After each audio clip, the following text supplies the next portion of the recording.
aeropuerto Jorge Chávez, en este nuevo aeropuerto que se ha inaugurado como uno de los mejores de la región. Sin embargo, vemos filtraciones de aguas, daños en lo que son conexiones eléctricas y también problemas, por ejemplo, hasta de combustible con las naves. Sí, a mí me preocupa porque hay muchos ciudadanos que están siendo afectados por las cancelaciones de vuelos, por los retrasos, tienen que esperar horas, de horas, mucho más horas de las que esperaban en el terminal anterior.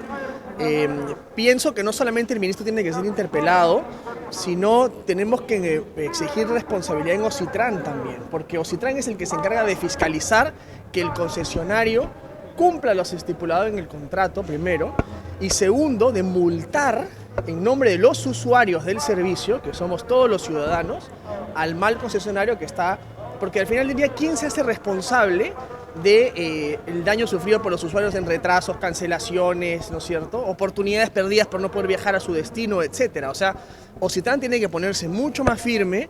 Yo creo que tiene que multar en nombre de los ciudadanos afectados al concesionario y el ministro venir al Congreso y responder, ¿no? ¿Solo el caso del propio ministro de Transporte o también esto tiene que acarrear una responsabilidad a Raúl Pérez Reyes? Porque hay que tener en cuenta que fue dentro de su gestión que se estuvo trabajando este tema de las marchas blancas. Evidentemente el ministro tiene unas pocas semanas en el cargo. Quien conoce el tema de detalles es el ministro Pérez Reyes, quien también debería acompañar al ministro de Transportes actual, ¿no? ¿Van a apoyar una moción de invitación que estaría presentando el día de hoy Renovación Popular? Sí, yo creo que es oportuno, al menos desde mi punto de vista personal, creo que es oportuno que el ministro de Transportes venga y que el señor Pérez Reyes, teniendo la información y habiendo estado en el cargo y continuando en el gabinete, pudiera quizás acompañar al ministro de Transportes a aclarar el tema, ¿no? ¿Cómo se posiciona esta situación teniendo en cuenta que se pretende citar a un ministro de cara ya al voto de confianza? Bueno, el premier cuando venga aquí el día 12 tendrá que abordar este tema y muchos otros temas. Mejor es que venga el ministro de Transportes y aclare antes de que venga el premier, porque cuando venga el premier él tendrá ese y muchos otros temas que aclarar, que incluyen ya seguridad, la economía y otros problemas muy...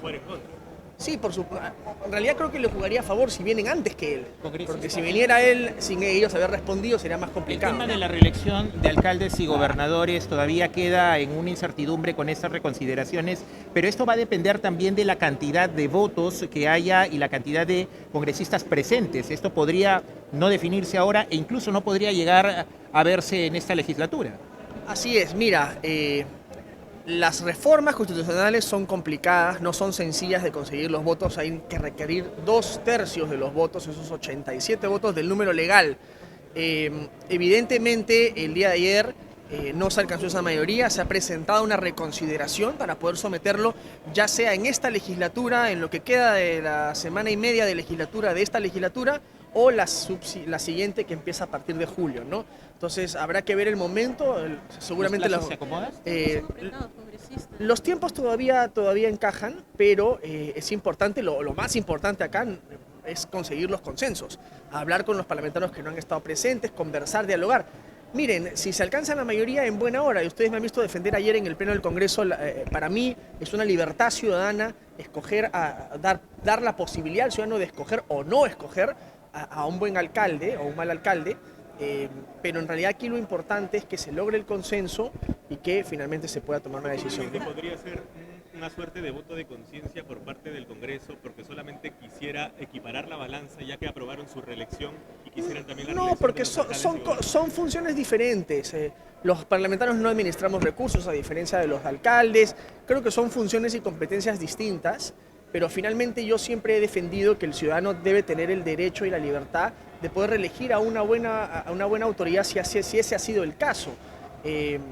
Evidentemente, si hay malos alcaldes no serán reelegidos, y si usan dinero público para sus campañas proselitistas deben ser sancionados, porque eso es un delito que se llama peculado y está la Contraloría y la Fiscalía para fiscalizar que eso no sea así.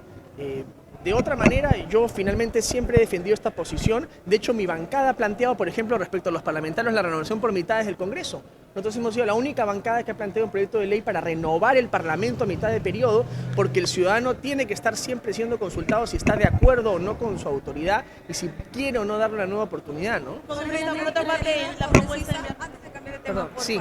¿Convendrá el referéndum? Porque de acuerdo a las encuestas, la respuesta de la ciudadanía sería obvia, ¿no?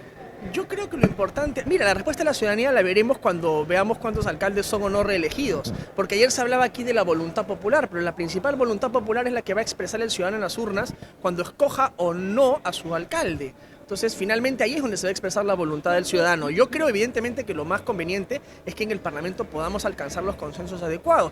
De no ser así, bueno, no se habrá aprobado la reforma y quedará como están las cosas. La propuesta de enviar, por ejemplo, a presos de alto perfil a El Salvador, a cárceles como el Secot, ¿usted estaría de acuerdo? Estamos hablando de una propuesta que ya se está evaluando, lo ha confirmado el Premier y el Ministro del Interior dentro del Ejecutivo, y aquí hay una propuesta, teniendo en cuenta también digamos, el alto costo que se tiene para poder enviar a este tipo de presos a El Salvador. A ver, yo estoy de acuerdo, evidentemente, principalmente quien tiene que estar de acuerdo es el gobierno de El Salvador, ¿no? Hay que hacer un convenio con el gobierno de El Salvador.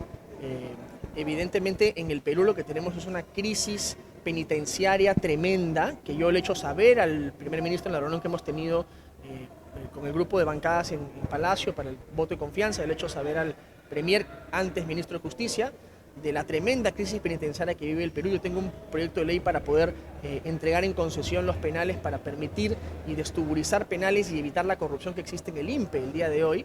Tenemos penales saturados, el megapenal de Ica tiene 7 años paralizado, es una mega obra de 300 millones de soles parada. Entonces no estaría mal ver posibilidades como la de El Salvador para mandar a los presos más peligrosos. Aunque esto implique un desembolso considerable de dinero por cada preso que se envía. Más nos cuesta a los peruanos la inseguridad ciudadana y el hacinamiento en penales que se han vuelto centros y escuelas del crimen. O sea, eso más nos cuesta a los peruanos. Congresista, el tema justamente de la semipresencialidad o la virtualidad, ¿no afecta de alguna manera también el tema de los dictámenes, de la aprobación, tanto en comisiones como en el Pleno, justamente? Y por eso en algunas ocasiones las votaciones podrían estar en el limbo con el caso de la reelección de alcaldes. Mira, aquí hay visiones diferentes, ¿no? Yo evidentemente, siendo millennial, creo en las nuevas tecnologías y creo que un parlamentario puede estar perfectamente atento y ser responsable utilizando las nuevas tecnologías. Evidentemente eso depende de la responsabilidad de cada parlamentario, si realmente están atentos a lo que están votando, si no están preguntando qué cosas se está votando. O sea, finalmente creo que ya depende de la responsabilidad de cada uno. Creo que las nuevas tecnologías son importantes, permiten organizarse mejor, permiten optimizar los tiempos, hay una serie de beneficios, pero evidentemente implican un uso responsable de las herramientas y eso depende de cada parlamentario. Y la ciudadanía ve a cada congresista trabajar virtualmente o presencialmente y responder a las expectativas ciudadanas conforme a lo que se espera. Entonces, yo en ese sentido no desdeñaría de la tecnología per se, sino de su buen o mal uso, y en eso hay que fiscalizar a cada parlamentario y cada parlamentario responderá. Congresista, sobre la neutralidad política, bueno, ya se ha avanzado bastante desde la Comisión de Constitución, pero en el Ejecutivo se insiste en que los parlamentarios delimiten sus actividades para verificar si en semana de representación específicamente van a hacer campaña política, mítines políticos. ¿Cómo van a hacer desde el Congreso para delimitar las actividades? A ver, la neutralidad política es con respecto a las opiniones políticas que un parlamentario pudiese o dar en el ejercicio de su cargo. Porque el cargo es un cargo eminentemente político, es un cargo eminentemente representativo y es un cargo, además hay que recordar que el parlamentario es primero elegido por su partido y después es elegido en voto preferencial. Lo que primero determina el escaño es el voto partidario. Entonces nosotros somos representantes de un partido, somos representantes además del pueblo elegidos por voto preferencial. En ese sentido es distinto. Efectivamente nosotros representamos a la nación, pero es distinto el ejercicio de la opinión política que el uso de recursos públicos para proselitismo y campaña. Son cosas diferentes y eso está prohibido. Eso incluso es un delito que se llama peculado, ¿ya? Entonces, evidentemente, eso no ha cambiado y eso no se ha modificado. No se pueden usar recursos públicos para proselitismo y campañas políticas. Pero la neutralidad es un principio que tiene que ver con el no ser sancionado por tus opiniones, por tus posiciones, por defender una postura partidaria o a un líder político en específico.